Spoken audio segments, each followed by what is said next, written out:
It's Black Monday in the NFL. It's also Victory Monday in the NFL. Doesn't it feel good, even though the season sucked and the season's over, that we ended on a high note with the win over the Packers? You're watching Chicago Bears now. I'm Harrison Graham. We got producer Cullen with us as usual, but get the FGBs going. We finally beat the godforsaken Packers. Cullen's bold prediction before the season was that the Bears would sweep. They were a tip of a middle finger away from pulling that off, but hey, we got a split, beat the Packers, something Roley could never do, and here we are. Here we are. We'll take it. Here we are, yeah. One Flus just disaster class away from potentially sweeping the Packers. This team, they're about to get smoked by Philadelphia. That's my bold prediction for NFL Wildcard Weekend. They're about to get smoked by the Eagles. Yeah, and I gotta figure out too. Might do a watch party for that game. Yep. Could do the Vikings game Monday night. I'd probably rather do that Eagles Eagles Packers game on Sunday. I don't think we do both, but stay tuned for that. We're still working out the schedule this weekend. Plus, some bad weather rolling through in Dallas, Texas, where our Chat Sports headquarters are, so that could impact some things as well. But let's get some shout-outs here. We got Kenny, TJ, Kelly, Loki. We got Frank, Todd, J5, Denise Clark, Savage Gorillas, Denise, Ziggy Doom, Erica, DJ Moore in the chat says mock draft. Not today. Potentially later in the week we will try to do one. Thursday we will go live if the weather holds up. If not, we'll just have some videos. Potentially would go live Wednesday instead. We'll see how the week pans out, but stay tuned for that. We'll definitely have a new mock. We'll take a look at some early free agent stuff as well, but we're locked and loaded with this coaching search early on here in the offseason. Adam Downing kicking off our Super Chats. A lot of news to get to, but if you guys Super Chat, we'll continue the conversation here. He says, celebrating my first Packers Victory Monday. Let's go. FGB 18 is the truth. Do not screw this up, Polls. Yeah, look, there will be plenty of Caleb discussion this offseason. There were some highs, there were some lows, there was a lot of in-between and inconsistency, but it's now up to the Bears to get the right coach here. I have not wavered on my thoughts on Caleb's ability at all, but I think you got to get the right coach in here, and then it's up to him in combination with Caleb and the other players to take the proper steps this offseason. So hopefully they can do the first part right, which is hire the right coach. Caleb had some comments earlier today about the coaching search. Was asked specifically about Ben Johnson. We will talk about that as well, and a lot more. So stay tuned for that. We'll have an updated list of coaching candidates that have been requested interviews for the Bears. So we will get to all of that. Before we do, though, listen, Bear season may be over, but there is still plenty of sporting events to go to and get out of the house for, including Bulls games, Blackhawks games. Cubs and White Sox will be here just before you know it here in a couple of months. Pitchers and catchers report next month. So exciting times around the corner. And listen, if you're looking to go to a concert, comedy show, sporting event, get your tickets with GameTime, the best ticketing service out there. The feature GameTime picks helps you eliminate the fluff of tickets, and you're going to be really enjoying yourself this new year. Perfect date for any dating folks out there. Use code CHATSPORTS when you create an account to get $20 off your first purchase only when you sign up and create an account with GameTime. That's code CHATSPORTS for $20 off. Terms do apply, so check that out. We are also sponsored by Rocket Money. RocketMoney.com/Bears now. Personal finance app that can help you find and cancel any subscriptions you no longer want, help you set budgets, stay on top of those, and just save money overall. The new year is here. Like most people, I was over budget in the month of December, so now I got to get back on track, monitor my spending on a day-to-day basis, which I've already been doing this month with Rocket Money. I set a budget. They're sending me reminders to stay on top of those, which is fantastic. Other features include the ability to lower certain bills by up to 20%. You send a photo, or you upload a photo of your bill whether it's your phone bill, electrical bill, whatever the case may be, to the Rocket Money app. They will find the best prices available for you. RocketMoney.com/Bears now. Stop wasting money on things you don't use. Rocket Money is going to help you out. RocketMoney.com/Bears now. All right, we've got Andres, as Andres says, FGB, y'all. Love to see it. On another note, Jacksonville retaining Baalke is probably the most wild news of the day, basically throwing them out of the Ben Johnson sweepstakes. Yeah, Colin, I would say out of all the things that have surprised me here on Black Monday, Jacksonville keeping Trent Baalke has to top the list. Yeah, I mean, going into, obviously yesterday's game, you're sitting there thinking about, all right, how crazy Black Monday is. Honestly, the Giants keeping both Shane and Dayball, that's up there as well. But Baalke, here's what I'm going to say. If the world is ever under nuclear threat, I am finding Trent Baalke's address, and I am staying wherever he is. He'll get out of it. That man survives everything. He will get out of it. He will survive. So, look, it's just incredible. It really is. Like, again, Poles isn't the perfect GM. He's no Trent Baalke. I would take him over Baalke, no question. 10 times out of 10.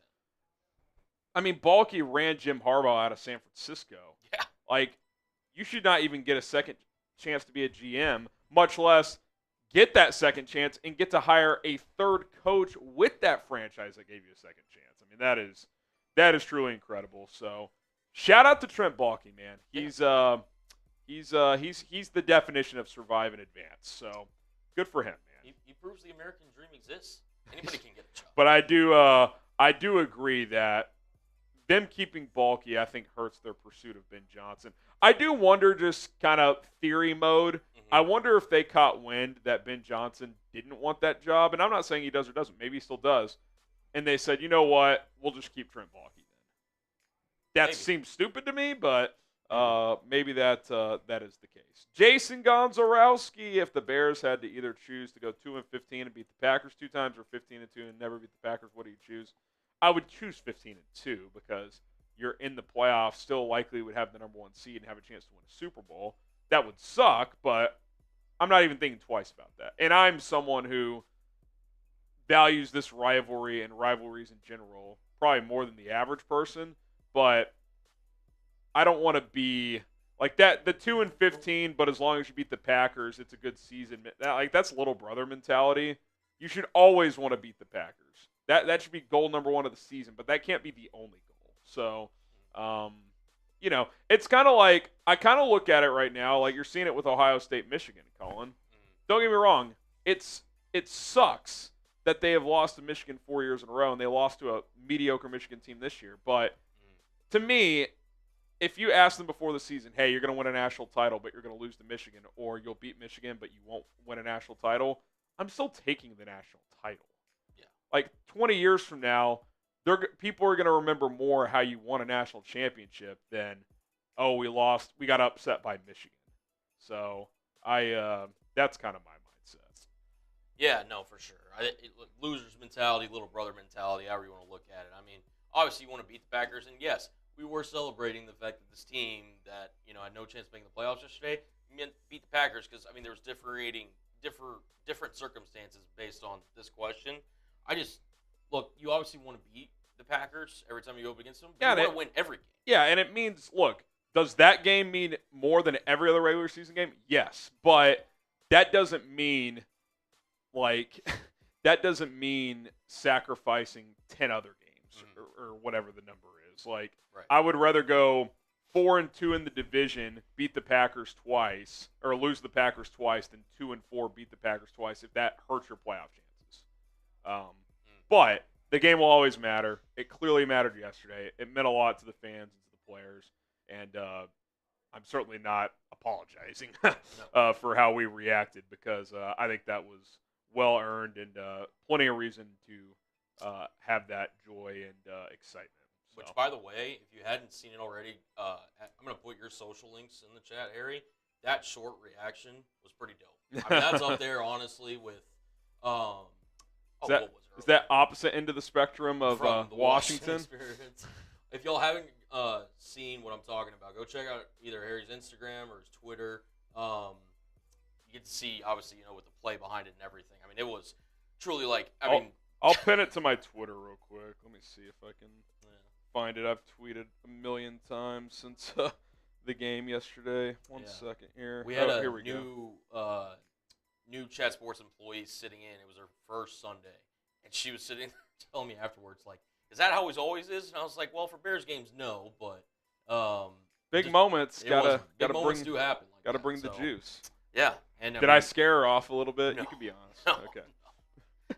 She was just like, she was like more or less like, "This is awesome," and yeah, I mean that's just kind of what we do here. So, sure.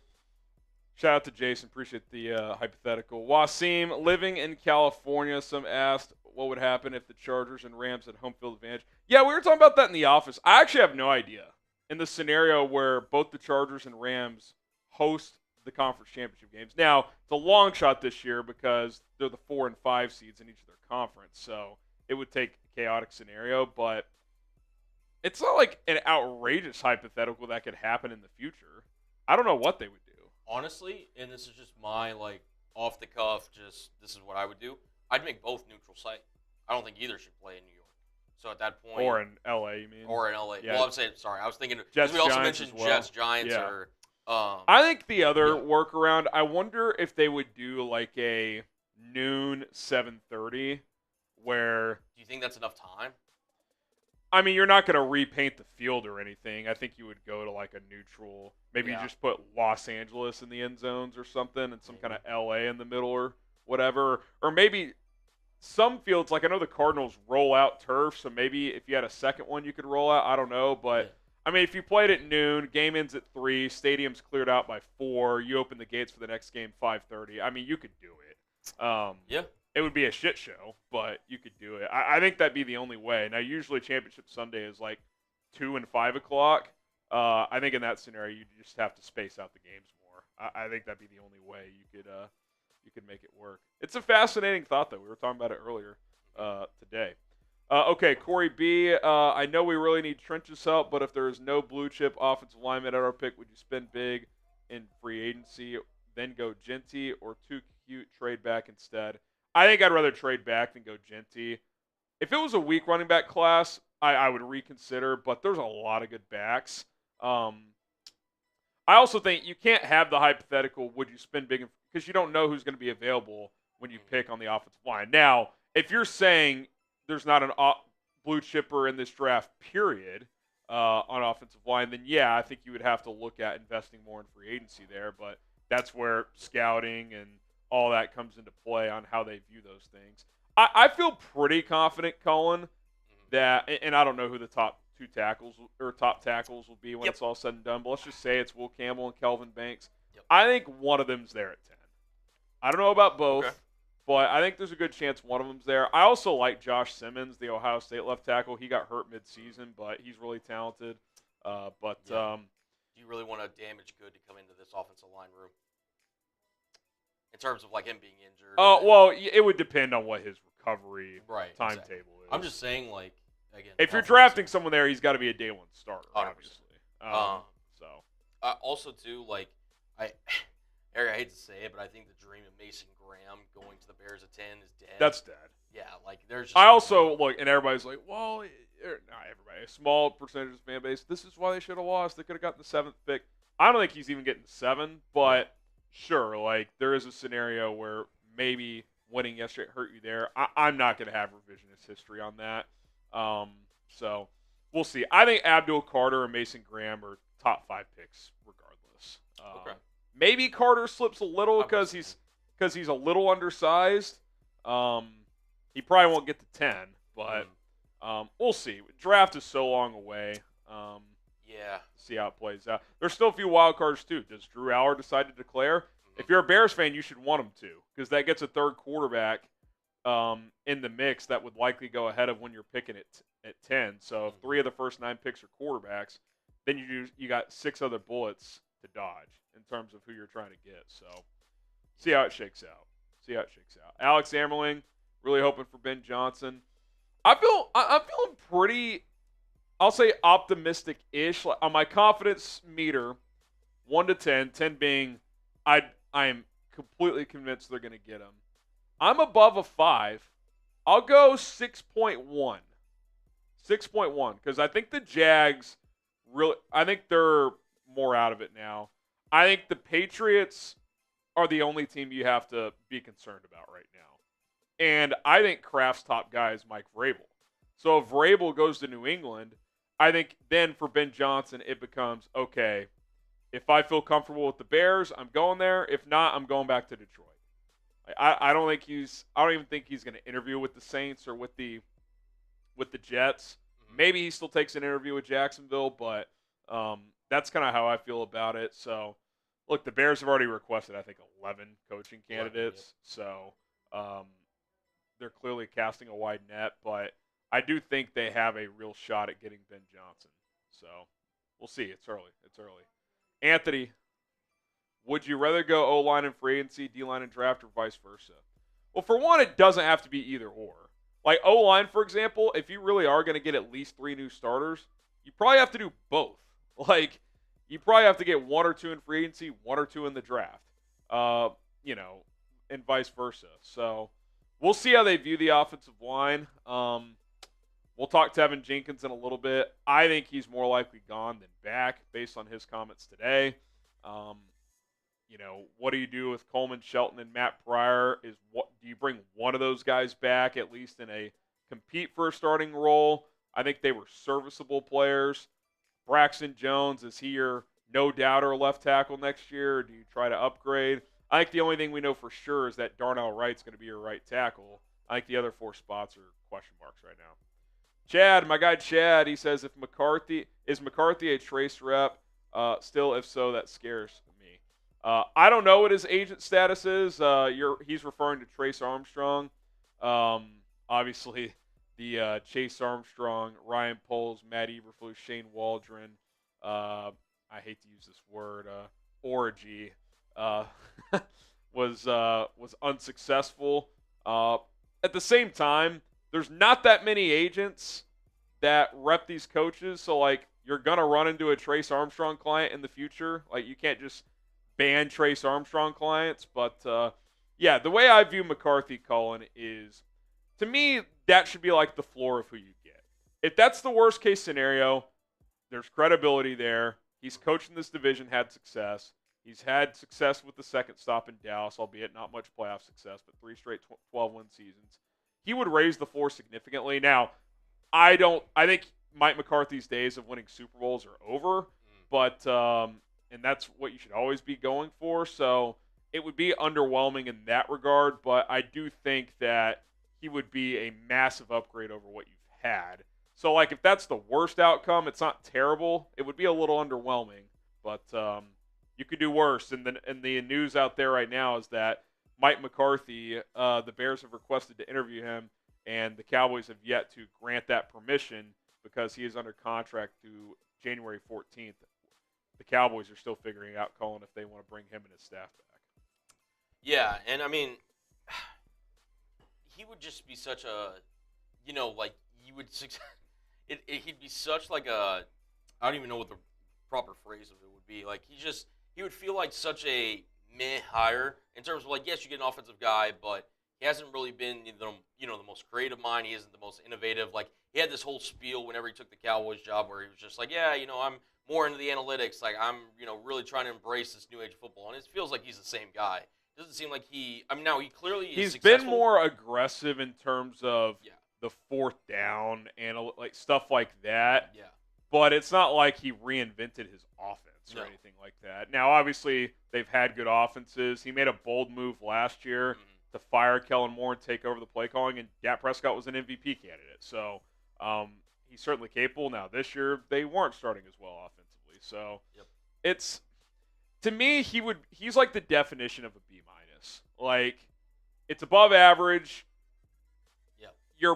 If he's here for 5 years, you're probably in the playoffs for 3. But a lot would have to bounce right to make a deep playoff run. That's kind of how I view him. So, that's fair. For what the Bears have had, that's a lot better than what we've been used to. But, do you want to go for the high-ish floor, low ceiling guy, or do you want to take a swing but not a reckless one. Like, I don't think Ben Johnson's a reckless swing. Like, for a first-time guy, Cullen, I think he's very qualified. Yeah, honestly, I think the fact that he went back to Detroit after interviewing for jobs last offseason, like, it gives me more confidence in him. The fact that he, you could argue last year outside of Harbaugh, he was the number one guy, and then, this offseason, he's back at it again, with another impressive offensive showing. I mean, we'll go through the Lions numbers here later, but, yeah, I mean, I think, if you said it best, I can't remember if you said it during the watch party or if it was last week, no one is going to blame the Bears if they go after Ben Johnson. Yeah, exactly. And take him. So I think that would just be a move for me that, like, if he's available and Ben Johnson's clearly going to show, whether he's interested or not, if you're the Bears, you have to make him your number one. If he wants the job, you give it to him. That's how I view it. Now, Vrabel's a strong candidate. There's other guys I like, but I just think this is one of those situations where it's like, don't overthink it. Like, this guy, you've seen him up close for 3 years now.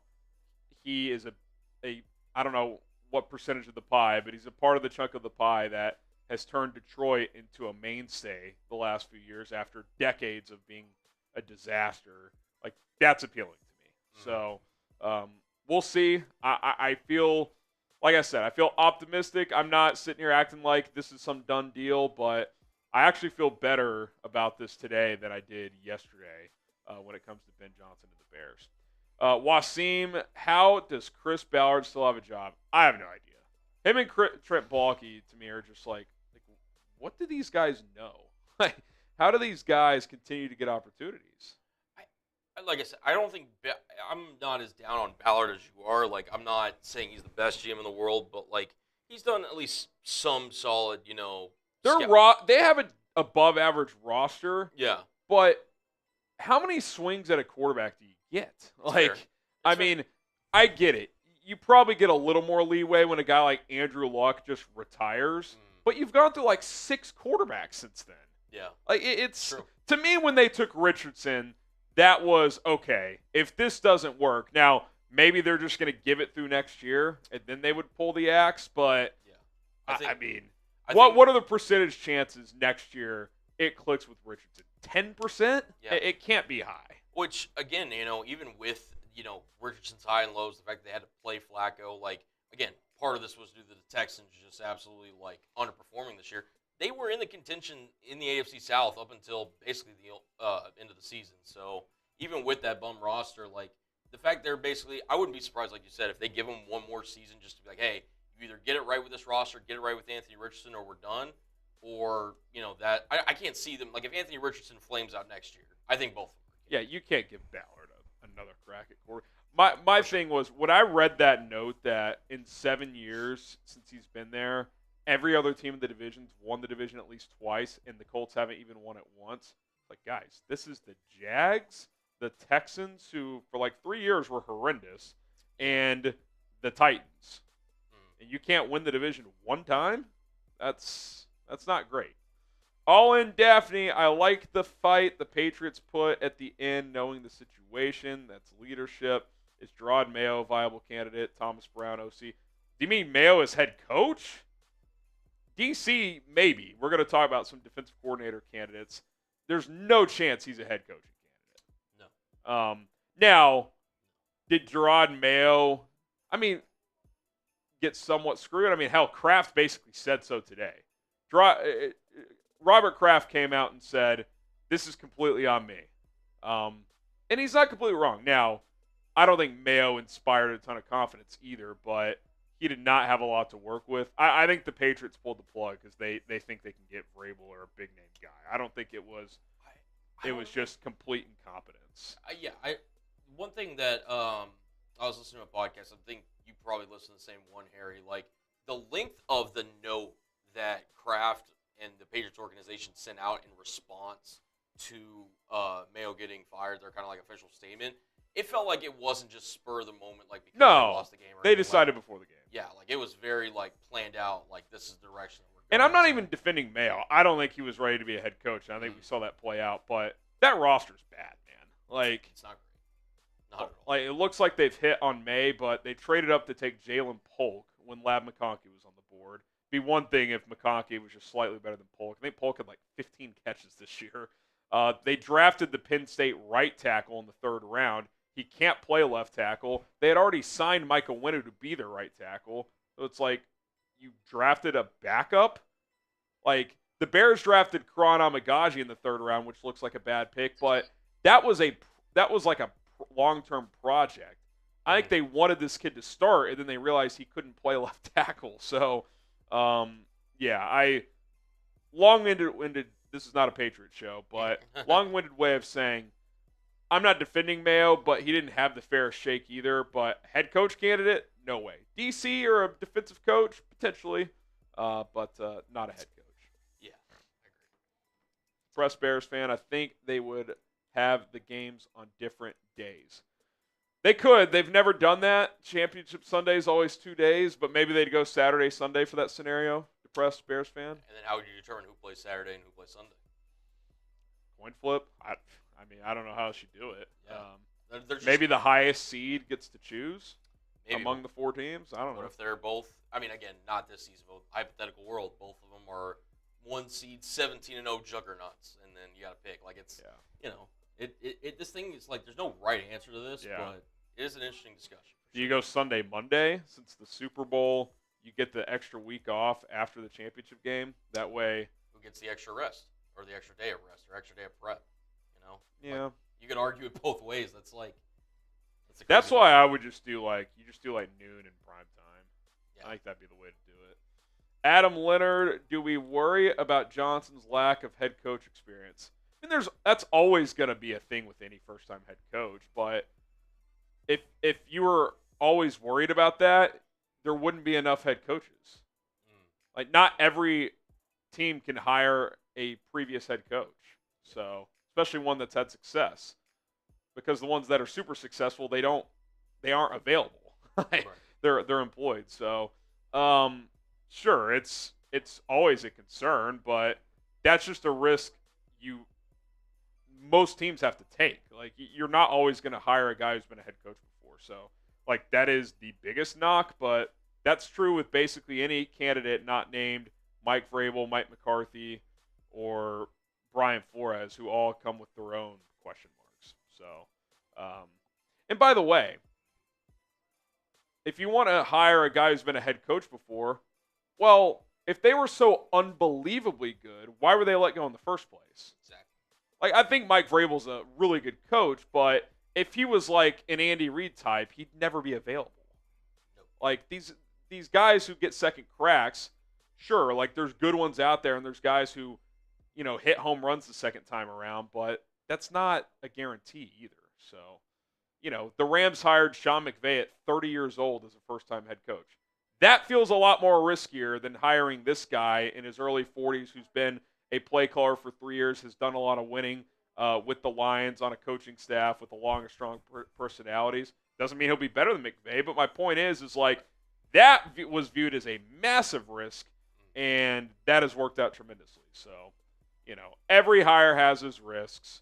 You just have to weigh which ones are more versus less risky and decide what you're looking for in a head coach. MP, Trey Smith, $25 million, or Becton for 18. Smith for 25. Smith for 25. Becton's been a nice story. I think he benefits a lot from playing under Jeff Stoutland, the O-line coach in Philly, and being around really good players. Now, I think Becton's an interesting name to monitor. 18, though, for a guy who's had one really good year, Colin, and a ton of injuries, I'm not paying it. That's risky. Yeah, I'm not paying that. I mean, if you want to sign him to like this would be one of those guys like. If you overpay on a 1-year deal, that's one thing. But if it's like 4 for 72, I mean, what if he flames out? What if he gets hurt again? I don't know. That's like, I'll put it this way. I'd rather just bring back Tevin for like 10 or 8 than Becton for 18. And Becton's been awesome this year, but that feels risky. NRG, bro, why not infuse Nick Saban, leader of men? Because he's like 78 years old and has no interest in coaching in the NFL again. Leader of men, Nick Saban. Yeah, no, he's chilling on College game day. He's gonna get chill and get roasted by Shane Gillis for the rest of his career. Just fine. And get paid by Pat McAfee to do TV hits. Exactly. Cornell Bryant, you would have said the same thing about Bryce Young. Stop giving up on QBs too fast. Okay, timeout. TV timeout. I'm not saying I'm giving up. I'm saying it's pretty rare that through 2 seasons a guy goes from legitimately looking awful to hitting in year 3. Like, I thought Richardson looked better as a rookie than he did this year, Colin. In the brief time that he played, obviously as a rookie, yes. That's alarming, though, that, like, he's gone backwards. Young has progressed. Towards the end, yes, especially as of late. And by the way, let's pump the brakes a little on Bryce. And look, yes, he seems very easy to cheer for or root for. Seems like a likable guy. He's clearly put in the work. Sitting down for a few games this year to watch Andy Dalton probably was good for him. But he's gone from one of the worst number 1 picks we've ever seen to, okay, he looks like a serviceable starter and had a few high-level starts down the stretch. I don't think a single person in that Carolina organization would say we for sure have our quarterback for the next decade. So, interesting note here comparing, because I just pulled up their stats just real quickly. Anthony Richardson's played a total of career 15 games, whereas Bryce Young's played 14. So, neither of them actually played a full season yet, technically. Wait, I thought Young started 15 games last year. Excuse me, I read the wrong column. That's 30. So, excuse me, that's my bad. So it's 30 career games for Young, 15 for Richardson. So, Richardson's the one that hasn't played even a full season. I knew Richardson had. I didn't know. Here's the difference, too, Cornell. As bad as Young was as a rookie, he still completed just under 60% of his passes. So as ugly as it was, he was still at least able to, like, complete throws. Anthony Richardson in his career is at sub 48%. That's, he has to jump, Colin, 10% to be playable. He's 50.6% completion for his career. This year 47.7. Yes. So he dropped 3% from barely being over 50, or he dropped like 5%. Yeah, exactly. So I mean, again, yards per attempt 6.9 because he has. And I get he hits bigger throws, so like if he's a 57, 58% guy and his YPA is like 8 or 9, you can live with that. You can't live with 47%. You can't. Like that doesn't. The thing is like, and I'll say this for the defense of Anthony Richardson, if Shane Steichen, obviously he has to hit next year, no doubt about it. He cannot have another season like he had this past year, or else he won't be a starting quarterback in the league. Looked at that way. If he hits, I mean, he's looking at his ceiling is way higher than what Bryce is. Yeah, for Bryce sure. Is whatever. So and that's what they're chasing. And to be clear too, the Colts probably don't have a better option. I probably would roll it out one more year. I'm just saying, Chances are, watching this league my entire life and studying the history of it, based on what we've seen, it is way more likely this doesn't work than it does. Doesn't mean it's zero chance. Right. But how many guys are sub 48% through 15 games as a starter and then click? Like, even Josh Allen early on, very inaccurate. He wasn't 47%. Like, I mean, that is alarmingly low. Yeah. And I mean, again, it just comes down to hitting layups. Like, I mean, we talked about during when the Colts and Bears played, like, he was missing simple throws. Just wide. Yeah. It was like that all year. I mean, the fact that Bears lost, he couldn't hit, like, just normal throws. Well, literally. It was bad. Emiliano, if the Bears give me Ben the Pen Johnson, I will forgive them for messing up the draft position. You're on an island. Well, there's a few of you on Emiliano Island in terms of wanting to lose yesterday. I'm not one of them. But I hope we get Ben Johnson, man. He's my top guy. Yep. Caden, I want Ben Johnson, but what about Gruden as a backup option? You can take this to the bank. The Bears will not hire John Gruden. We've given the reasons why. The McCaskies are not going to hire him given what happened, what got leaked with the Raiders situation. And by the way, for as much buzz as there was on Gruden, Cohen, I haven't seen a single report today of a team trying to talk to Gruden. I don't understand what the cult following is with Gruden. Like, I think, yeah, like, well, here's what it is. I think that Gruden is with Barstool, and that's a cult following. I enjoy Barstool's content, some of it. And so I think I think a big reason why he took that was like, hey, I can get my face back out there on a large platform. And I think people in his camp probably leaked stuff to Pelissero and these other guys like, hey, like John Gruden, he's a name, he's ready to go. It's like, do teams actually want him though? He wasn't good with the Raiders, and then he had misogynistic emails released. This isn't 1982. Yeah. It's, these teams have PR situations that they just don't want to deal with. Like, you hired John Gruden. Imagine the prep going into his introductory press conference you have to do.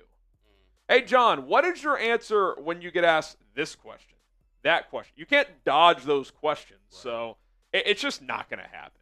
Maybe some team in the South will hire him. The Bears will not hire him. No. It just will not happen. If he was, I've said this too, if he was rolling with the Raiders, I could see him getting a second shot.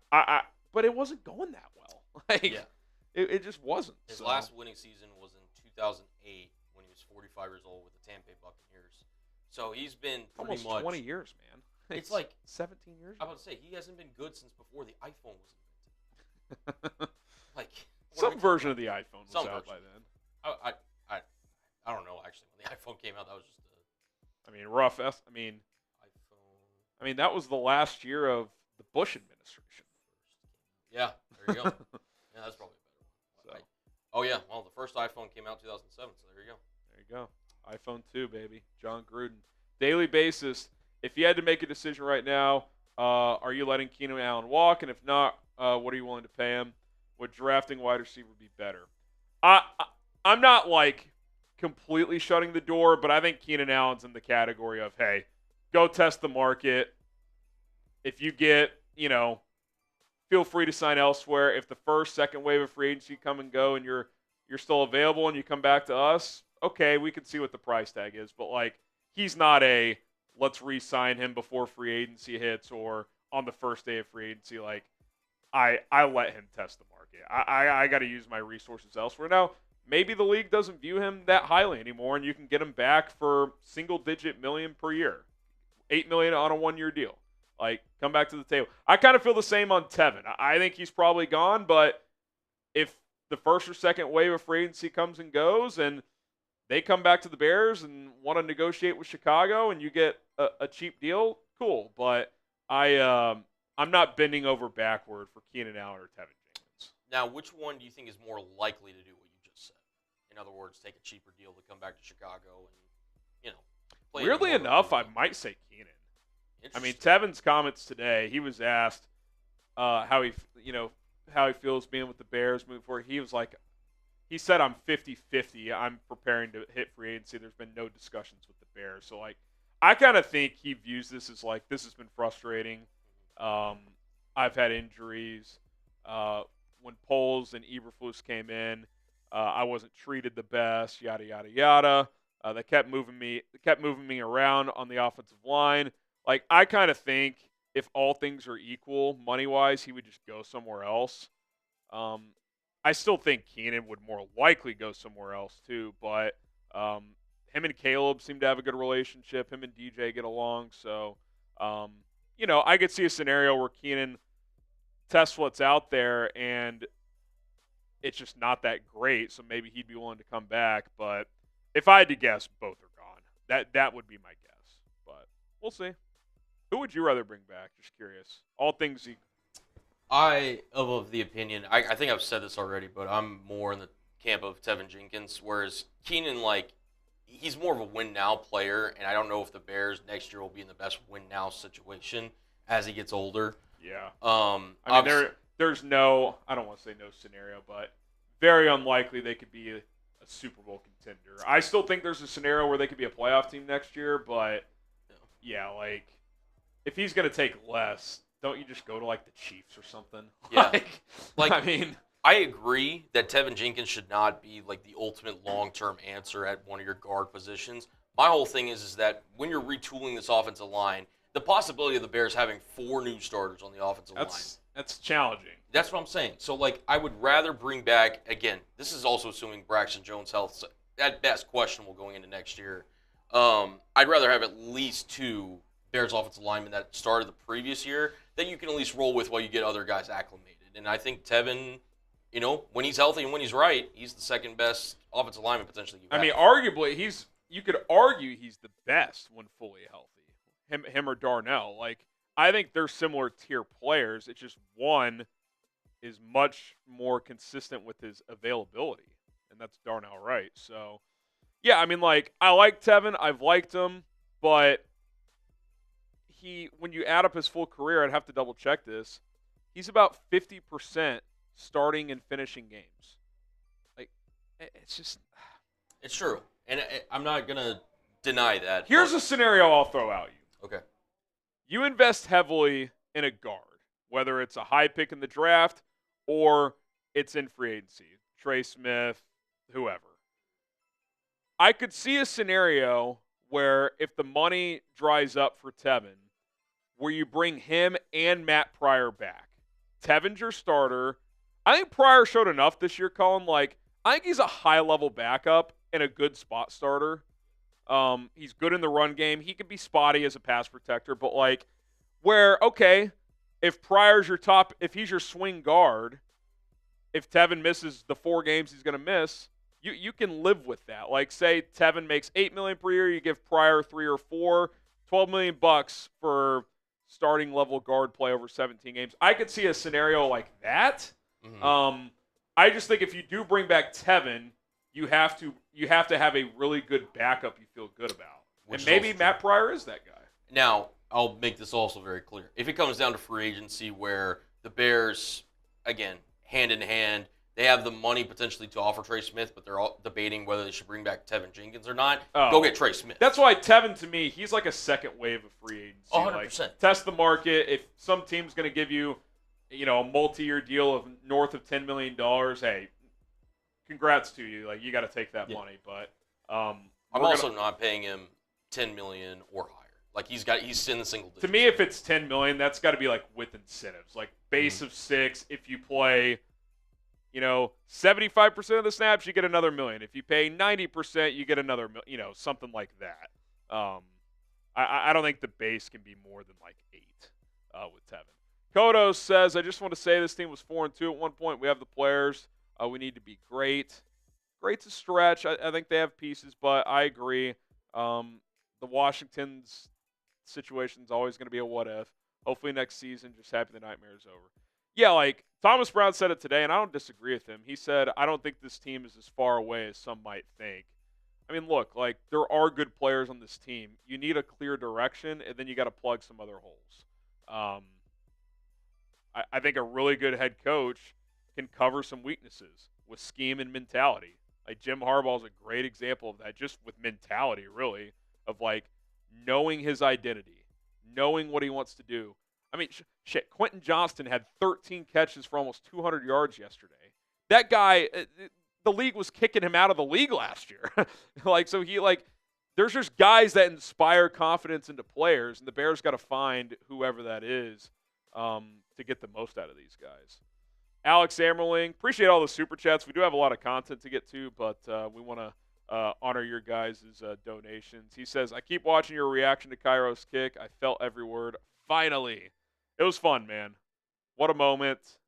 In an awful season, to have a moment like that was pretty special. So thanks to everybody who tuned in and who continues to support.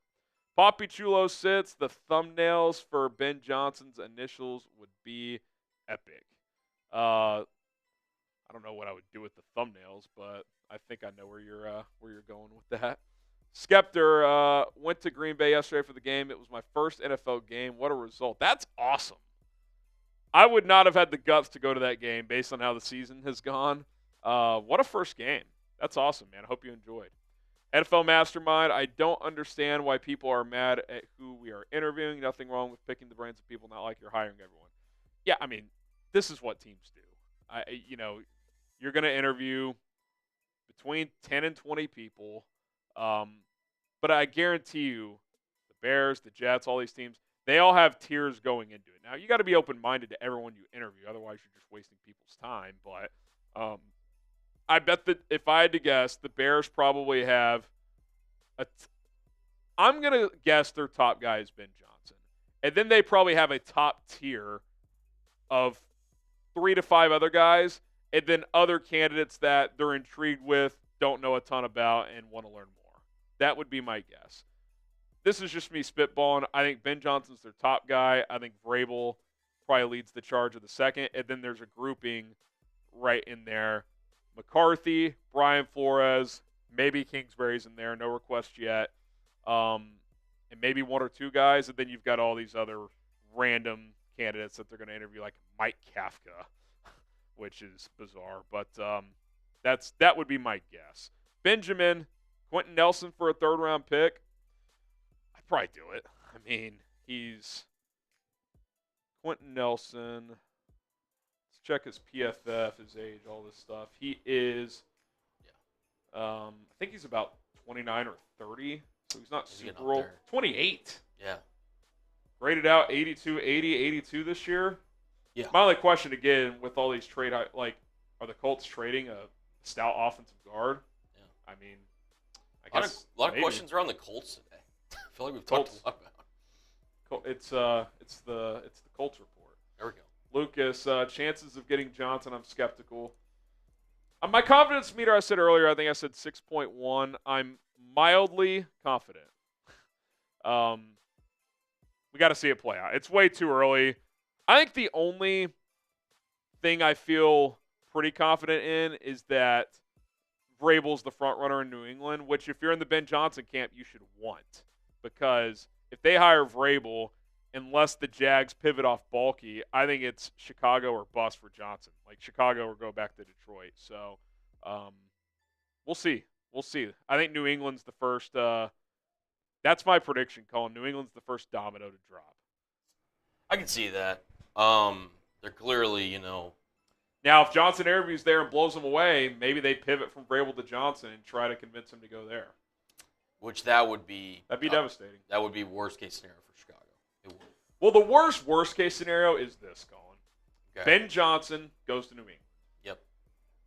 Vrabel is your backup plan. He doesn't like the setup, so he says no. Go somewhere else. And then you're to the McCarthys, the Floreses, which, again, I don't think those are bad candidates, but if you don't get your top two one of your top two, to me, that's a disappointment and a failure. All right, well, putting you on the spot, those two guys are gone. You get to pick anybody else that's rumored to be out in the pool of head coach candidates. Who are you picking? Again, don't want to go down that scenario, knock on wood. Well, no, I'm not even I just don't know is the honest answer. I could make an argument for about four guys, and those four would be Brian Flores, prior head coaching experience, decent record despite his owner trying to get him to tank the first year, and the whole QB disconnect. Still went 24 and 25, back-to-back 9-win seasons. But the clear questions are there. Who's the OC? Can he connect with Caleb? So that's one. I can make an argument for Cliff. I think what he's done this year with Jaden's impressive. I've seen more wrinkles and adjustments with his offense on the fly this year than I can remember in prior years. But obviously the questions are, can he run the whole operation? Can he juggle? Can he be a multitasker? Is he enough of a motivator? That's a fair question. I could argue for McCarthy. Proven winner. He's won in two places. He has a Super Bowl, 6 division titles in this division, 2 division titles in a different division. Not many coaches can say they've won multiple division titles for different franchises. But he's probably plateaued in the sense that you can be a playoff team with him, but probably not a Super Bowl winner unless a lot of things go right. And then probably on a slightly worse version, you could say similar things about Pete Carroll, right?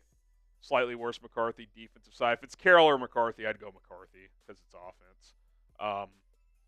And then after that, I think you're getting into what are these candidates at this? I actually really like Liam Cohen, but there's been no chatter. Well, the question is again, I'm saying anybody available. Then I'd put Cohen into that grouping and Brady into that grouping. Yeah. The big question there is they have less experience. So. And then these other guys they're interviewing, I'm not even taking it that seriously. They're not going to hire Mike Kafka. It's just not going to happen. And but it's the Bears. They're not hiring Mike Kafka. If they hire Mike Kafka, you will see a crash out unlike you've ever seen on this channel. It will not happen. Ah, yes, the old bring back Ditka from Caleb Lopez. A little 5 jumping jacks for the first time super. Does anybody know how old Mike Ditka is? Any guesses? Without cheating. I knew the answer. I just double-checked it. Okay. Who knows how old Mike Ditka is? Does he qualify for AARP?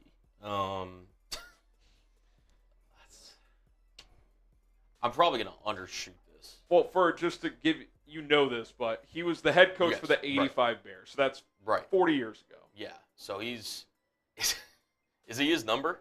85? He is exactly 85. Holy crap. Yeah. Who is I'd actually love to know, oldest NFL head coach ever? Oldest NFL head coach ever. What was the age? Romeo Crennel at 73 years and 199 days. I've heard that. Pete Carroll is 73, by the way, so, like, you're going to hire basically the oldest guy ever. Now, that would have been true with Belichick, too, but he had to go to college. So, 80. He's 80. He's 12 years older than that. Come on, guys. Brandon DTM, I'd still move on from Santos despite yesterday. You've got bigger problems in Cairo. I agree the lack of a power leg is a concern, but he's also pretty automatic inside 50. So, and he actually made 8+ 50-yarders this year. When he's in range, he's one of the most accurate kickers in the league. It's just frustrating that at times you can't try like a 58-yarder in today's NFL. I think that's a problem.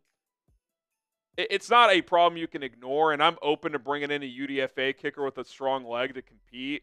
But I'm not putting any real investment into that in terms of like someone that would take up cap space or a draft pick, for Christ's sake.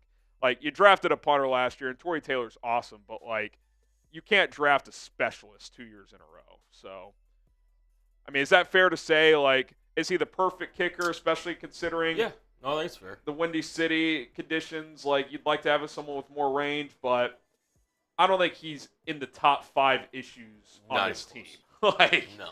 He's when you add it all up, accuracy, power, reliability, he's probably a fringe top 10, 12 kicker in the NFL. Other than power, he's very good. Yeah. And he made a historic kick yesterday. Historic for Bears now, baby. Jason Gonzarowski, Matt Nagy getting an interest. Jets are interviewing him. Rossini mentioned late last week that the Saints could be interested as well, so we'll see if they request.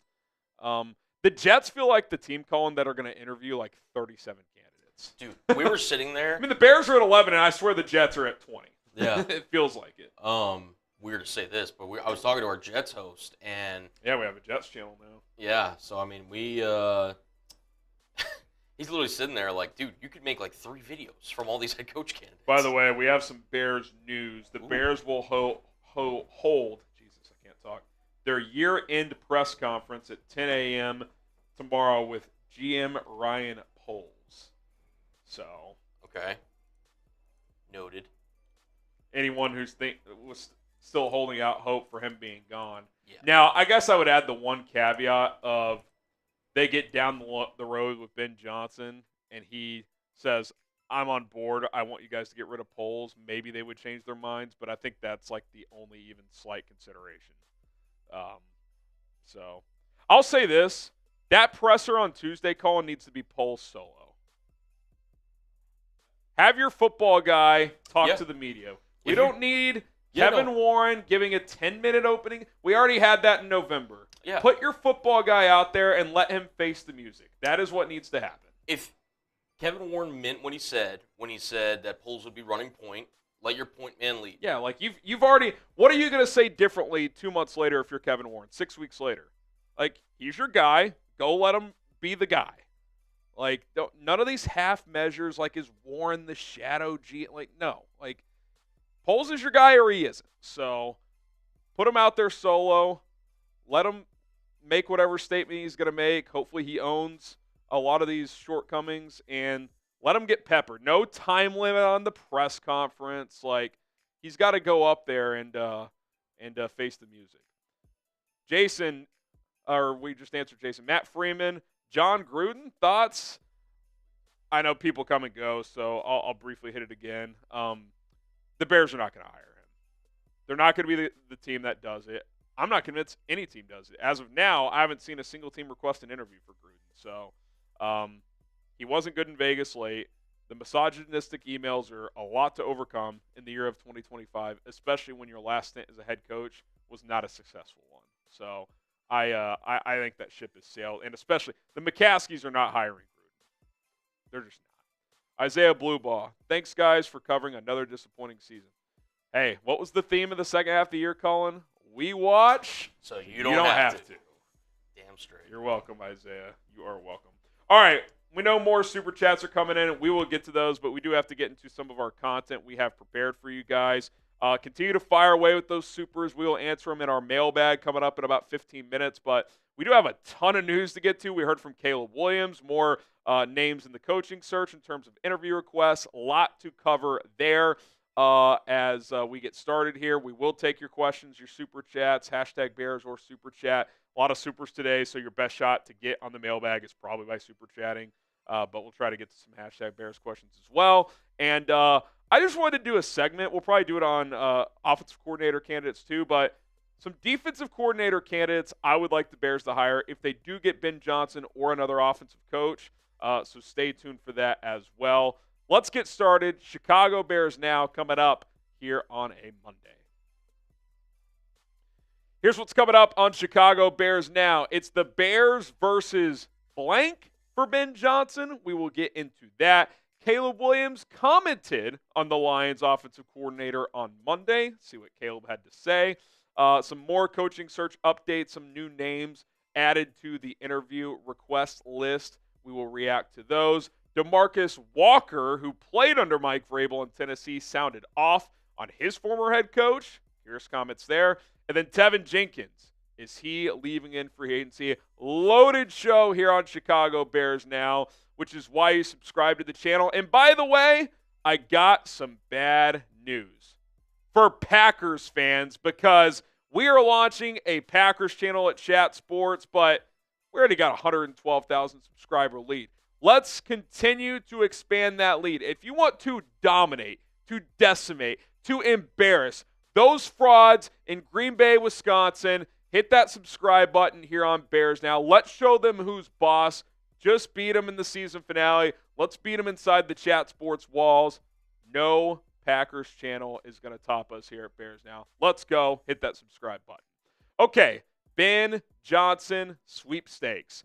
Tom Pelissero says that Johnson will interview with the Bears and Pats this week. Not just that he's been requested. He says that he will take interviews with both of those, which again is significant because it's been reported for months now that Ben Johnson is only going to interview with teams he could envision himself being a head coach for. So at the bare minimum, he is interested in the Bears and also the Patriots. So do a little exercise. Who has the edge between these two franchises from an incoming head coaching candidate? Ownership, you'd have to go the Patriots.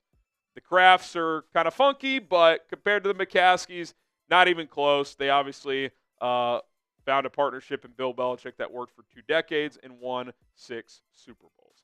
Front office, I'll go push because Elliott Wolf doesn't even have a GM title. It kind of feels like the Krafts are running things. That situation is weird. Obviously, Ryan Poles has done some good things, but it hasn't been great as things have aged. So I'll go push in that regard. I don't think you could say either side has a superior outlook at this point in time. Quarterback, I think it's also push. 2 really young, talented guys that showed some good signs this year, Drake May and Caleb Williams. Both need more improvement in developing. I don't think you could say at this point which guy is for sure going to have a brighter future. Current roster, Bears. And that's with me acknowledging that the roster probably isn't quite as good as we thought, but the Patriots roster is bad, man. Like, it's really, really bad. There's talent here in Chicago. Now, the trenches were not up to par, so that's got to be improved. There's certain areas where you're going to have to add some pieces, no question about it. But I think this is a big advantage for Chicago in this pursuit of Ben Johnson. Like, hey, we believe in your vision. Get more out of the talent we currently have than the last guys have. And we, along with some new additions, can be a more competitive team next year. Speaking of which, offseason capital, that is advantage Patriots, but the Bears still have a lot. They have over $80 million in cap space. They have 3 picks in the top 41, 4 in the top 71 or 72 as well. Patriots have $130 million in cap space, though, so they do have more money, but they also have a longer way to go. So I would combine the Bears' current roster and offseason capital to be better than the Patriots, but if you split them into 2 categories, the Patriots would win this regard. Easier division, you'd have to say the Patriots. Now, Josh Allen and the Bills are going to be there for at least another 10 years, so it's going to be hard to win that division. You could argue that combination has the most staying power of any teams in either division, NFC North or AFC East, but all 4 NFC North teams, or the other 3, I should say, are very well run and very talented. In the AFC East, Miami's stuck in the middle, and the New York Jets are a mess. So there's probably a quicker path to competing for a division title there. However, the easier conference, I think, advantage Bears. Because think of the AFC. Quarterback head coach combos. Patrick Mahomes, Andy Reid with the Chiefs. Justin Herbert, Jim Harbaugh with the Chargers. You've got Lamar Jackson, John Harbaugh. You've got Josh Allen with the Bills, which we already mentioned with the division. They're not in the playoffs this year, but Joe Burrow, as long as he's healthy, is a force to be reckoned with. I think the high-end teams and quarterbacks in the AFC are more high-end than the NFC. So, look, you add it all up, I could see both ways. I will say this, Ben Johnson seems to want clarity with power structure and ownership. I think the Patriots' ownership is better, but what is their GM structure? What is Elliott Wolf exactly?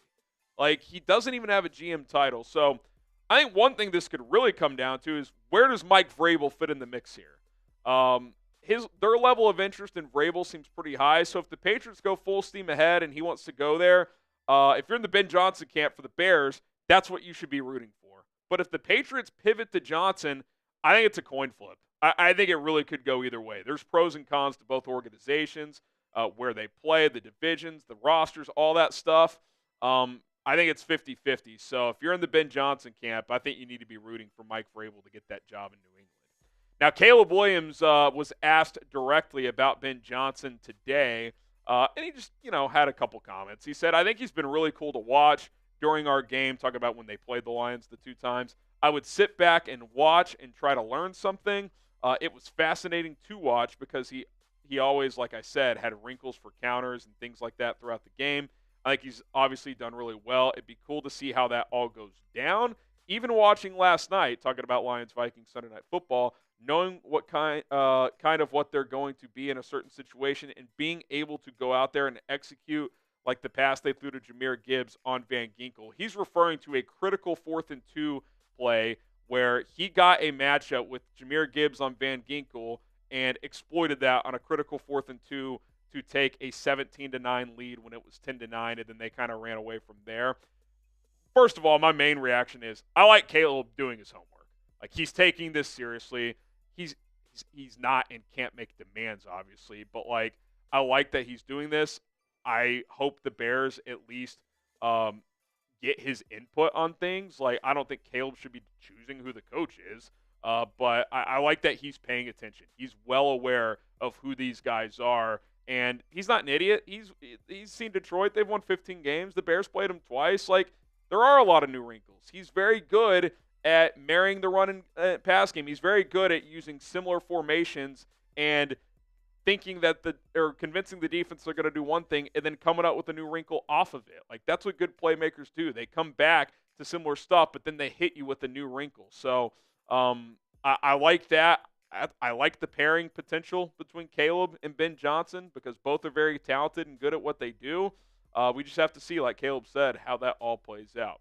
All right, so more on the coaching search outside of Ben Johnson. Adam Schefter reported this about an hour before we went live here on Thursday, that the Bears have sought permission to interview Cowboys head coach Mike McCarthy, are awaiting a response from Dallas.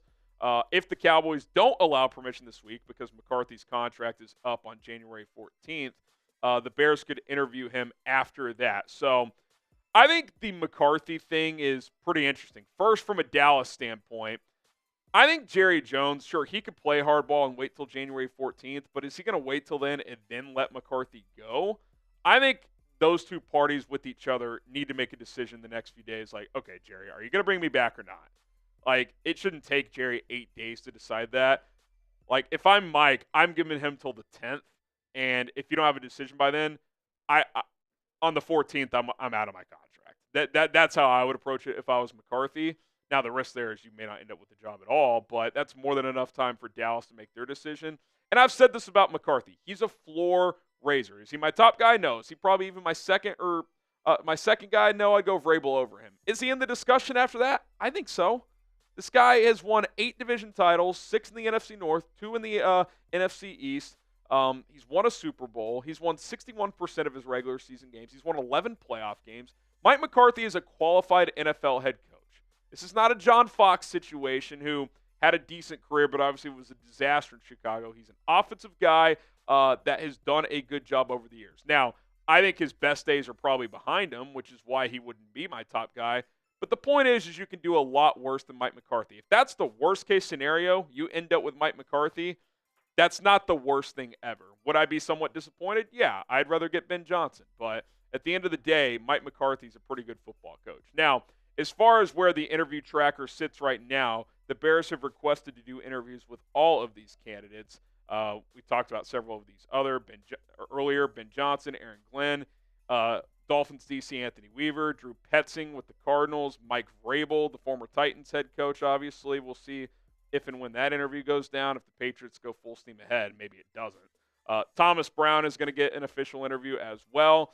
Some of these are new names that have been reported in the last couple of hours. Mike Kafka, the OC with the Giants. I think he's lost some steam as a candidate, but they're going to bring him in. Brian Flores, the Vikings DC. He's pretty high on my list. Not as high as some others, but he's up there. Arthur Smith, gross. Mike McCarthy, we're waiting to see if that gets permission. And then Todd Monken was added as well, the Ravens OC.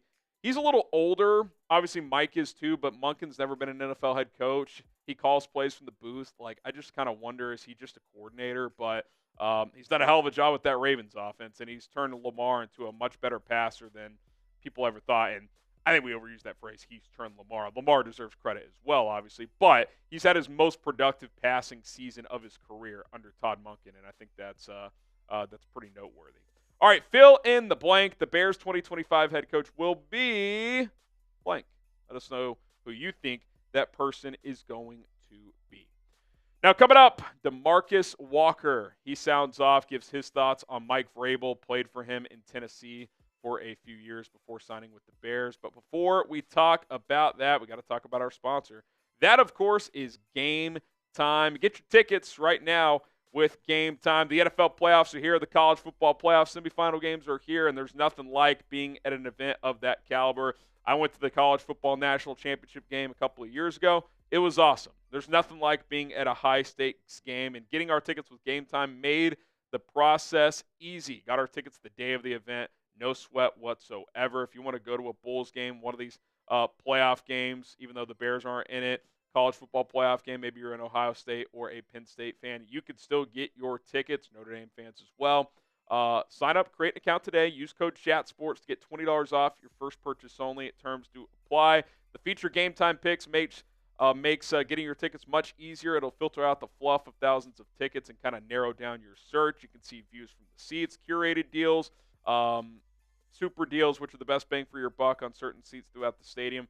Take advantage today. It's Game Time. Code ChatSports, $20 off. First purchase only. Terms do apply. Okay, let's talk Mike Vrabel through DeMarcus Walker, former Titan.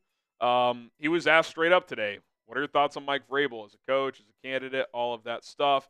And he was just very blunt, which is what I think you would get out of Mike Vrabel. He said, quote, a lot of bullshit is going to be cut out. I'm sorry, but that's true. Discipline will be laid right down from the first day.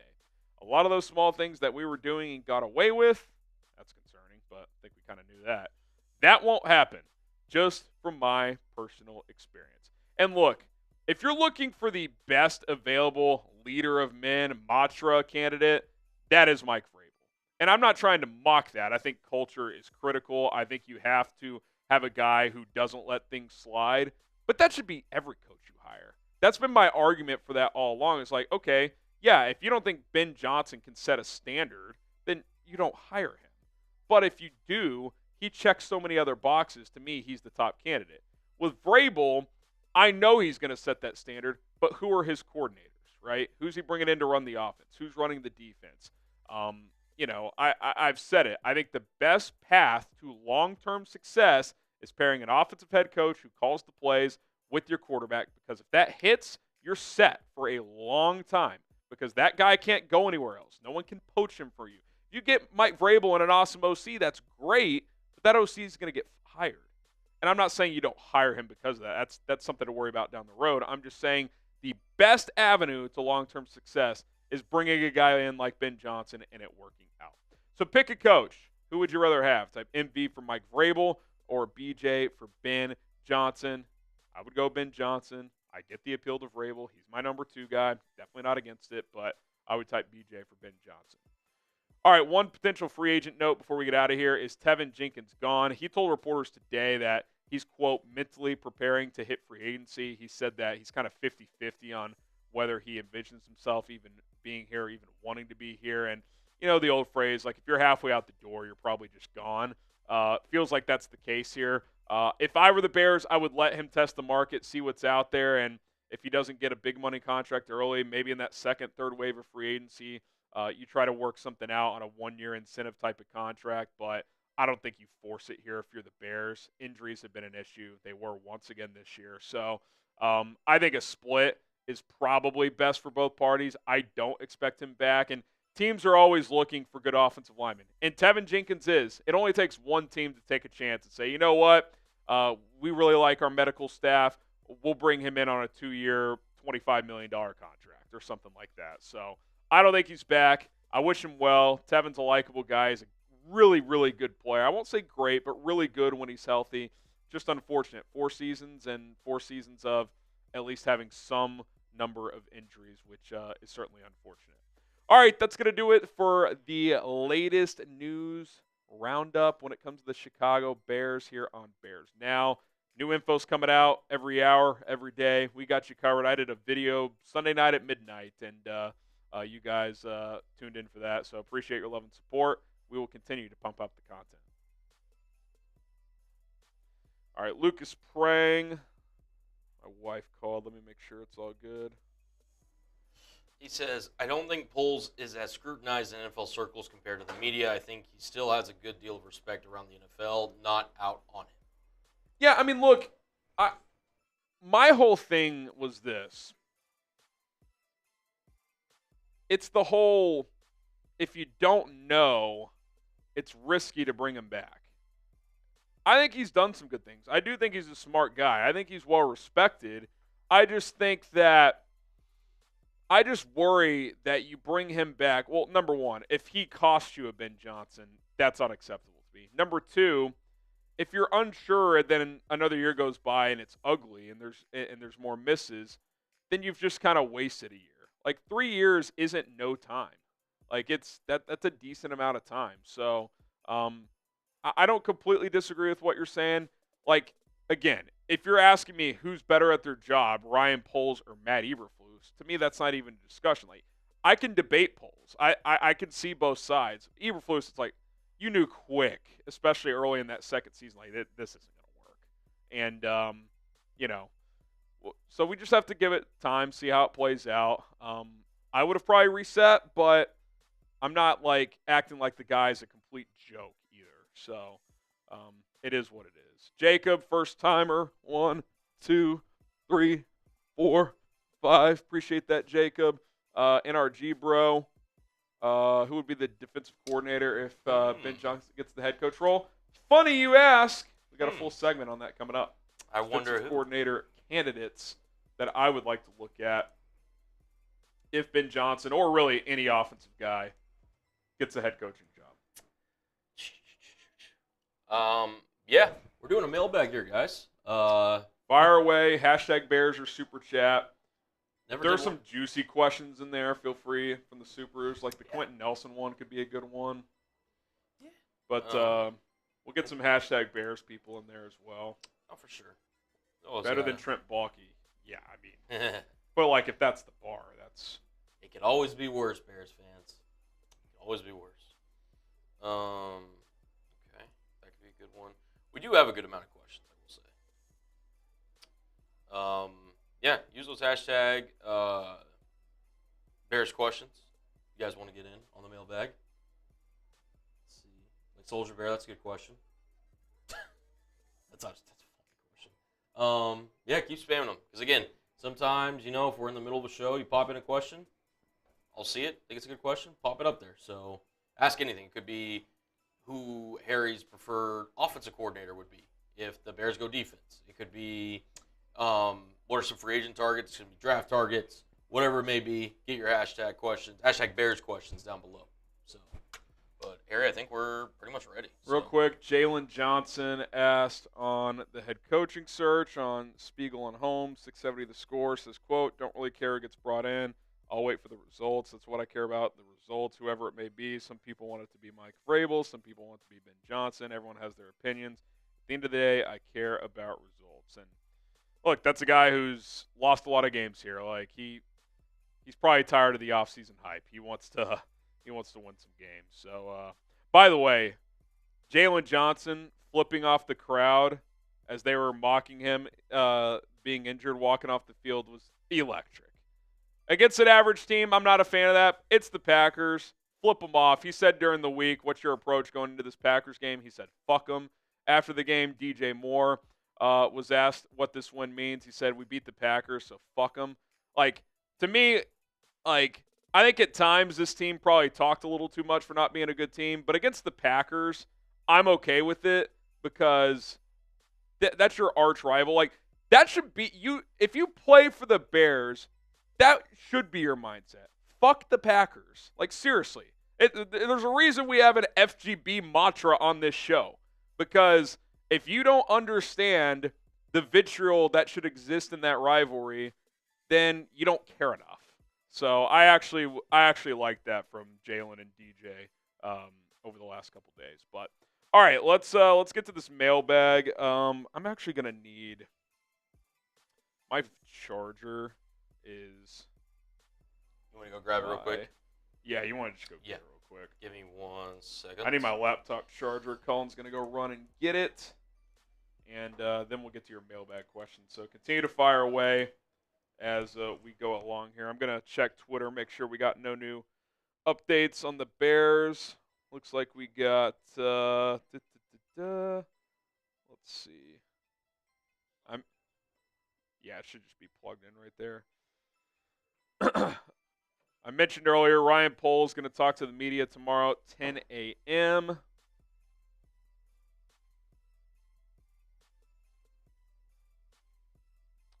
Let's see.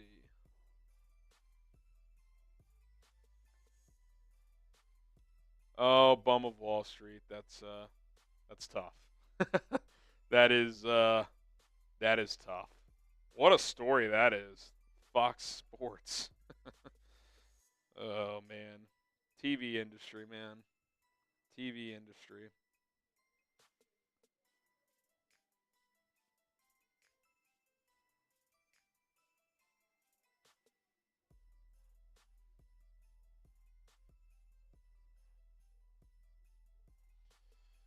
Oh, man.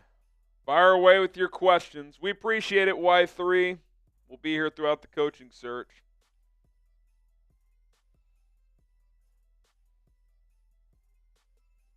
Eddie Jackson in the chat. We have the second hardest schedule next year, FML.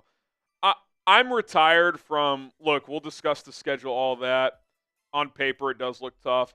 This year, going into the season, based on results last year, they had the third easiest schedule, and I think it ended up being the second or third hardest. The NFL has things change year to year. So I'm not saying it's going to be easy and it's going to flip like it did last year, but the NFL's hard. Every game's hard. So it just it is what it is. Like on paper, the schedule this year was easy. It ended up being one of the toughest in the NFL. So I'm not going to overreact to that. We'll see when the week-by-week schedule comes out in May what it looks like, and we'll react and we'll predict and we'll do all the stuff we always do. But the whole, their strength of schedule, this year the exact opposite of what the results last year would suggest basically played out. So no reason to even fret that, especially in January when we don't even know who the coach of this team is yet. All right, appreciate that. All right, cool. Fire away those questions. We're going to get to your mailbag questions here in just a moment. Then we'll talk some defensive coordinator candidates, and we'll get on out of here after that. So, Coco Monkey says, if Aaron Glenn and Ben Johnson, I think you meant, say no, who do you want? I would say Vrabel. But, by the way, did you see that last super chat? You can put it on the show if you want. Let's actually just flash it now before the mailbag. I was about to say. Let's just flash it now. that thing either leads the mailbag or it doesn't get on the show at all. That's hilarious. Hold on, let me refresh. Oh, here, actually, I gotta get the link. So, 1 sec. That's hilarious. Who said this? Bum Wall Street. You win the chat. You passed the vibe check, Bum Wall Street. That is Skip Bayless. Bring in Skip. Skip's going out sad, man. Bum Wall Street. Do we hire Joy Taylor for general manager? Look, there's quite the allegations out there about crazy stuff happening within Fox Sports 1. You go look up that story for yourself, and you guys can make your determinations. We'll see what plays out. It's alleged, but 42 pages worth. Not looking great for Joy and several other employees over there. So that's tough. That's tough. We wish Joy well, maybe. Depending on that's a big maybe. If one particular section of the story is true or not. So yeah, that's. All I know is she do her due diligence. That's all I know. Yeah, that's tough look for old Joy. All right, let's get to this mailbag. From Ben Johnson Season, as we kick off this Bears mailbag, I'm Harrison Graham. He says, if the Bears let Keenan Allen walk, would you have any interest in trading for Tyreek Hill? So, if you haven't been paying attention to the news, Tyreek Hill basically after the Dolphins season ended was like, yeah, I'm out. I'm too much of a competitor to just be out here and be a non-playoff team. Look, I love Tyreek Hill as a player. I think he is one of the 10, maybe best players I've ever watched, period. He's the most electric player with the ball in his hands I've ever seen play football. He's 30 now. I don't think he's like a locker room cancer necessarily, but he'll ruffle some feathers. Like the Chiefs are willing to trade him. I would pass. And the main reason I would pass is you need trenches. Like, it's time to invest in the trenches. So, awesome player, one of the most electrifying players. I would love to add a burner like him to this offense, but he's going to cost a lot of money. I don't know what a trade would actually cost, maybe a second-round pick, but I would not go in that direction. What say you, though? Would you trade a day 2 pick, second, third-round pick for Tyreek Hill? Type Y for yes, type in for no. Love the player, but he's getting a little older. You got more pressing needs, in my opinion. I would not go in that direction. DC Viper, if Ben and Vrabel are both gone to the Jags and Pats, who's your best one left? Is Joe Brady or Liam Cohen at high target still? For me, they are. For the Bears, I don't know. Now, we're filming this mailbag earlier in the week, so depending on when you're watching this, information can change, but neither of them were on their original interview request list as of midday on Monday. I like both. Both are relatively inexperienced, but have a decent amount of experience, if that makes sense. Yeah, it's tough. If you're hell-bent on offense, I would say one of those guys would be right up there, along with a Cliff Kingsbury and with the wild card being Mike McCarthy. So I hope your scenario doesn't play out, but yeah, that number 3 candidate right now is kind of the wild card. If you don't get Vrabel or Ben, where do you pivot to? PBMGTV, what's y'all's preference with the 10th pick? So early. We'll have some draft content, mock drafts, all that stuff. But depending on what the best trenches players are at 10, I would like to get the best trenches player available. I'm also open to trading down to get an extra day 2 pick, perhaps. Maybe trade down to the mid-late teens, get an extra day 2 selection, and kind of just load up between picks, 15 and 70.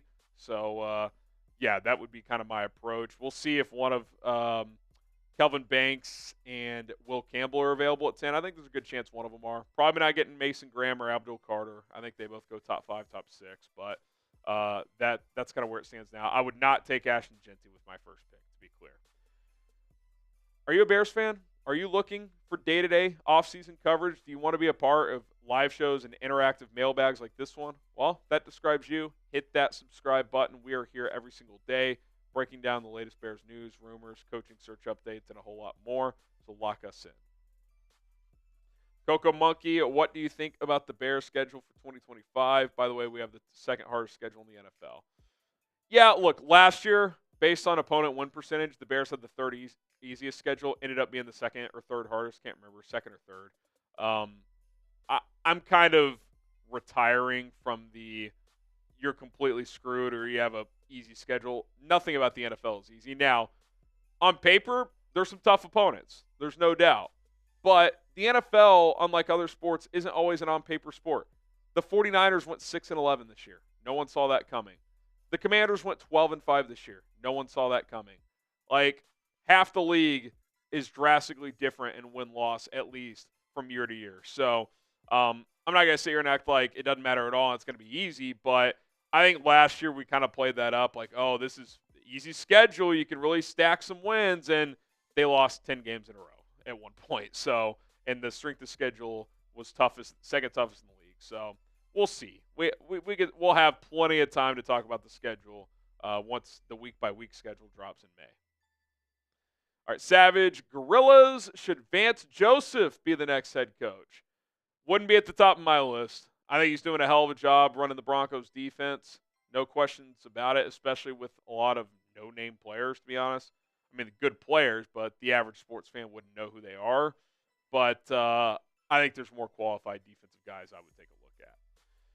All right, we are sponsored by Rocket Money. Rocket Money is a personal finance app that can help you find and cancel unwanted subscriptions, help you manage your budgets, and lower your overall spending. What Rocket Money does with your subscriptions, which most Americans think they're spending $62 per month on different subscriptions. That number is probably closer to $300. Don't believe me? Download the Rocket Money app at rocketmoney.com/bears now. They will list them all out, and you will see in front of your face on one screen how much you're spending per month on all of these subscriptions. And if you decide, hey, I want to cancel a certain subscription, a few clicks later, you're no longer going to be subscribed. Rocket Money will handle it for you and kind of serve as a middleman so you don't have to deal with back and forth customer service. Get started with Rocket Money today at rocketmoney.com/bears now. That is rocketmoney.com/bears now. Basic just banking, financial, day-to-day stuff that you want to stay on top of. I think it's better than any other banking app I've ever used, to be honest, staying on top of my credit score. A lot of benefits to Rocket Money. They have saved their customers $500 million in canceled subscriptions alone, so stop wasting money on things you don't use. Go to rocketmoney.com/bears now to download the app today. Josh, would you be willing to spend a third on Scadaboo? Maybe. That's probably the highest pick I'd go for him. Is fun and as good as he is, like, he relies heavily on his ability to shed contact and break tackles. I think a lot of that will translate, but probably not to the level as it is in college. I think he's like a poor man's David Montgomery. Like, I think Montgomery's a little more explosive, has a little more high-end speed. Certainly not a burner, but compared to Scadaboo. Now, if you get a slightly worse David Montgomery in the middle round, it's not a bad pick. I think the Bears probably regret letting him walk. But I think there are some big physical backs that are more explosive in this draft that I'm more interested in. But, yeah, I'd say third to fifth for Scadaboo is probably the range I'd be looking at. Xavier Soup, haven't heard anything about him possibly being available, but would you trade a third for Bradley Chubb, especially if we end up with a defensive coordinator like Robert Saleh? I mean, I don't know why Saleh specifically is connected to Chubb, but Chubb has a lot of injuries the last few years. When he's healthy, he's a good player. I'd have to double-check his contract situation, but I think he's making a lot, so probably not, honestly. But you do need another high-end pass rusher, and you obviously need Montez Sweat to bounce back. Speaking of free agency, should the Bears re-sign Keenan Allen? Type S for sign or P for pass? I think it's let him hit the market, see what his market is, and if he comes back to you with a number and it's reasonable, sure. But otherwise, I would probably let him walk. He's going to be 33 next year. You need a Dunze and DJ Moore to be your top two guys. And quite frankly, I want Cole Kmet reincorporated into this offense. The utilization of Kmet this year was embarrassing by the team.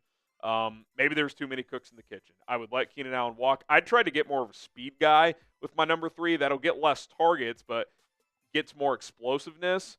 That is what I would be trying to do if I was the Bears for that number 3 receiver spot. Buckeye swag cards. What about the Bills OC as a candidate? Why no interview yet? Interview request. I don't know. Joe Brady, Liam Cohen, as we're filming this mailbag on Monday, have not been added to the interview request list. I absolutely think they should be in the mix. They'd be in that second-tier candidates for me. As of now, that does not appear to be the case from the Bears standpoint. Get to another question here. Blue Dragon Goonies. What a name. Do you just not trust Tyler Scott as wide receiver 3? And also, have you heard anything about Chris Morgan getting fired? Well, he's not going to be back unless the new head coach just loves him for some reason. But it's not even as much as me. It's clearly the Bears don't. Now, maybe a new coach will view Tyler Scott differently. I was optimistic on him coming into this year. I thought he'd be your clear-cut wide receiver 4. He basically wasn't even your 5 because DeAndre Carter was your 4. And then when he got hurt, Colin Johnson got more snaps. So this Bears coaching staff did not like Tyler Scott as a receiver. He became your kick returner late in the year due to injuries, but that's really all we saw from him. So I like his speed. I think he's an intriguing talent, but it's hard for me to trust that he can be your wide receiver 3 if we haven't even seen the kid play, basically. So I hope whoever the next coach is gives him at least a look because I do think he's talented, but I don't think you can enter training camp where he's like your clear-cut 3. Like if he's competing for that role, cool, but I think you have to have a better plan there because he was basically your wide receiver 5 or 6 this year. All right, follow us on social media. We can answer more questions over there at HGramNFL, Twitter, and Instagram. Appreciate all of the questions. We'll have plenty of mailbags during the offseason where you guys can chime in, give us your thoughts, your trade ideas, whatever the case may be. So lock us in here on Chicago Bears Now. All right.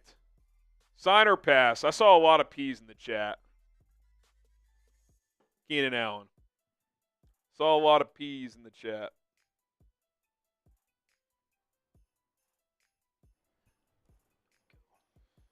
Let me call Hannah real quick. You want me to take you off screen? Yeah, you can. Okay. Oh, my God. Sorry. Thing wasn't loaded in. One second, guys. Yeah. No, for sure. What up, guys? What up, what up? All right. All right, one more segment to go, and then we're going to get out of here. So yeah, stay tuned for that. Tails says, Colin, how many teams have chat sports channels? I need to. I think I don't know how many channels we have. Yeah, so we've got most of the NFL channels. We're adding 3 more. I think that gets us to 25 or 6. Yep. One of those is the Packers. So stay tuned. We're going to have you guys infiltrate their comments with some FGBs. But, we're adding the Packers. We're adding the Bills and the Jets. Our Jets channel launched today. Mm-hmm. So, if you want to check that out for whatever reason. But, yeah, adding some more. Trying to get to all 32. We're in the mid-20s now, so we will see. Pure nonsense. Not my call, Will. Not my call. But it'll be fun to just make fun of their channel. So it's all good. It's very true. Do we know who's going to be hosting that, by the way? I think it's going to be like a mixture of people at first. It might be Sperry at first, which I'm sure he's thrilled about that, being a former certain fan of a certain team. But, yeah, that's there's no permanent solution there yet, I don't think. But you get Roy's message, by the way, Leaf Studio Eon. Yeah, I'm gonna slack real quick before we start the segment, just so I know. He's on the West Coast. It's like a 9 o'clock game, so plenty of time. Yeah. He just said, don't turn it off. Yeah, no, for sure. All right, cool. All right, one more segment, then we're getting out of here. We're going to talk about some defensive coordinator candidates, so stay tuned for that. Coming up on today's show, I want to explore some Bears defensive coordinator candidates if they end up with Ben Johnson or another offensive coach. Obviously, that is not set in stone at this point in time. We'll probably do the same segment on the opposite end of the spectrum, offensive coordinator candidates if they end up with a defensive coach. But want to kind of explore 5 names in particular that I'd be interested in hiring to run this defense if they do get a Ben Johnson, a Cliff Kingsbury, whoever the offensive guy is, if they go that route. And by the way, choo-choo, are you all aboard the Ben Johnson train because it's leaving the station? Type me if you want Ben Johnson. That's who I want. That's who most of you want. And if you do, type me in the comment section down below. Okay, let's take a look at these defensive coordinator candidates. Let's start with Robert Saleh. Obviously, former Jets head coach, got fired midseason this year. He was the 49ers defensive coordinator for 4 years before that. In 2 of those 4 seasons, they finished top 8 in EPA per play, which is a good metric that teams use. What I like here is he's got the combination of head coach experience in a big market, by the way, and he's a proven defensive play caller. So I think he's very qualified. I think he will be highly sought out for a lot of different teams. He's been consulting with the Packers, actually, his old buddy Matt LaFleur, since he got fired with the Jets. We'll see where he ends up. They obviously aren't going to make him their DC next year because Hafley's actually done a decent job. But Robert Saleh, I think, is a name that's going to garner a lot of attention to be a defensive coordinator in 2025. How about Lou Anarumo? That's another name I expect to generate a lot of buzz. The Bengals decided to move on. Their defense slipped the last couple of years after those 2 AFC Championship runs and one of them being a Super Bowl run. But from 2020 to 2022, he led 3 top 10 defenses in EPA those 3 seasons. And I think Lou Anarumo is underrated. I get it slipped the last couple of years. Who is Cincinnati working with? Trey Hendrickson's awesome. Can you name another defensive player on those teams? Not many people can. So I think with what he was working with, he did the best he could. And by the way, in their 5-0 stretch down, 5-0 finish to end the season, their defense was like fringe top 10. So like he was turning it around. I was actually kind of surprised that Zach Taylor decided to can him because I thought they were getting back on track with what the defense had been from 2020 to 2022. He's had head coach interviews before, so I'm a fan of his defense. He was a big reason why the Bengals are only one of 2 teams to beat Patrick Mahomes in a non-Super Bowl playoff game. He is a pretty damn good football coach. Okay, let's talk about today's sponsor before we get to some more candidates. That, of course, is Game Time, the place to go and get last-minute tickets for the lowest price guaranteed is at Game Time. And look, the Bears season may be over, but there's plenty of sporting events, concerts, comedy shows to go to if you want to get out of the house, which you should. Why wouldn't you? Use their feature Game Time Picks, which helps eliminate the fluff to show you only incredible deals on great seats so you don't have to waste time searching through thousands of tickets to find the best value. NFL playoffs are here. I've been to a couple NFL playoff games. I've been to a college football playoff national championship game. Game Time is going to get you the best deal. I can promise you that. You can get super deals, which are the best bang for your buck, certain parts of the stadium, and views from the events as well, whether it's a concert venue, a stadium, or whatever the case may be. You'll be able to see those as well, so you have the exact vantage point of where you're going to be sitting or standing. Download GameTime today. Use code ChatSports to get $20 off your first purchase only. That's code ChatSports for $20 off. Terms do apply. Last-minute tickets, lowest prices guaranteed. What time is it? It is game time. Okay, we got 3 more here. Dennis Allen, very similar to Robert Saleh, except for he's actually been a head coach twice. Kind of failed miserably both times, although he won 9 games last year, so not terrible the second time around with the Saints. Had a winning season at least. Not a good head coach, though. Like, that's well documented. But he's an excellent defensive coordinator. Like, he's a really good defensive coordinator. And the beauty of a Dennis Allen is if you get him and he's good, he's not getting a third head coaching opportunity. So, I think the dream for a lot of these teams is that have an offensive head coach is how do we get our Steve Spagnuolo, a guy who is awesome at what he does but has very little chance of becoming a head coach again. I think Dennis Allen could be the next version of that. Now, is Spags better than Allen? Absolutely. But is Dennis Allen a top 10 defensive coordinator? I believe he is. And even though he wasn't great at it, I like the idea of having a guy who's been a head coach before, especially if you hire a first-time head coach like Ben Johnson, to be your defensive coordinator. So 2 things I'd love to have in the DC. And you may not get both of these. I understand that, but I'd like to have at least one. Proven defensive play caller for multiple seasons, someone who's done it for multiple years and has had success for multiple years. All 3 of these guys we've talked about so far check that box. 2 of the 3 check the second box, someone who's been a head coach before. Dennis Allen, Robert Saleh. Lou Anarumo hasn't, but he's had head coaching interviews, so he's been close before. I think all 3 of these guys would be my clear-cut top 3 choices at this point in time. So pick a DC. Who would you like to have? Type RS for Robert Saleh, LA for Lou Anarumo, or DA for Dennis Allen. Jerod Mayo is next up here. Typo on my part. That should say ex-head coach for the New England Patriots. He was a defensive coach before that, not technically a defensive coordinator, though.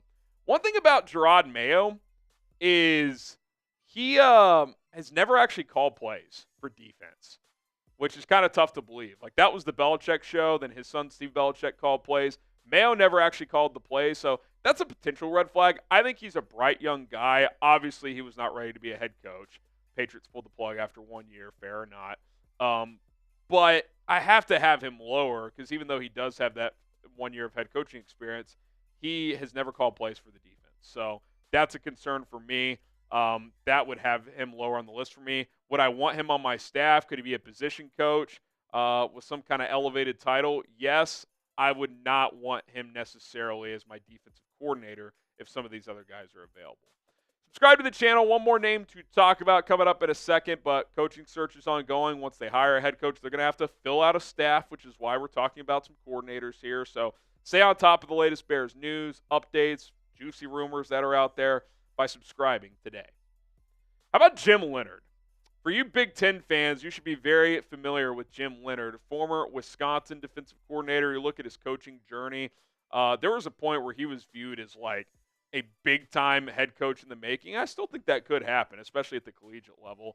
But had a hell of a run at Wisconsin where he played, and then he eventually became the defensive coordinator, eventually became the interim head coach, and players pushed for it. He thought he had the head coaching job. They hired Luke Fickell instead, so he ends up leaving. Kind of takes a year off. He was a senior analyst at Illinois, but more so was just kind of catching his breath. And then this year, Sean Payton and Vance Joseph hire him to be the Broncos secondary coach. And that Broncos defense has been awesome, and he's been a part of that staff. I think he's a star defensive coach. I really do. This guy is 41, 42 years old. I think he could be a head coach in the future at either the college or NFL level. I would be very interested in this guy as a defensive coordinator. He's called plays, yes, at the college level, but Big Ten is a lot of NFL conceptual things going on there, and Wisconsin's defenses were always damn good under him. I like that he's worked under Vance Joseph this year, and he's been on an NFL staff for a season under a guy like Sean Payton. So keep an eye on Jim Leonhard, who has Midwest ties, obviously, Wisconsin, Illinois. I think this could make a lot of sense. If the Bears hire Ben Johnson or any offensive coach as their head coach, who do you want as the defensive coordinator? Is it someone I mentioned? Is it someone else? drop a name in the comment section down below. And again, don't forget to subscribe. We're going to be here every single day, pumping out content throughout this process. And even in the dog days of the offseason, we're bringing you guys daily content. My name is Harrison Graham. Bear down. All right, playing phone tag with my wife. Let's hit whatever. Do we have any supers? Nope. Okay. Get a few shout-outs, then we're going to get out of here. Vic Fangio, you can't get him because he's a defensive coordinator. So unless Philly fired him or allowed him to pursue other opportunities, you can't get him. It has to be an upward move. That's lateral. That's not. So it would have to be either a current position coach or someone who's a free agent. The good news is, Colin, is there's a lot of guys that are free agents. Like Saleh, very good defensive coordinator. Dennis Allen, very good defensive coordinator.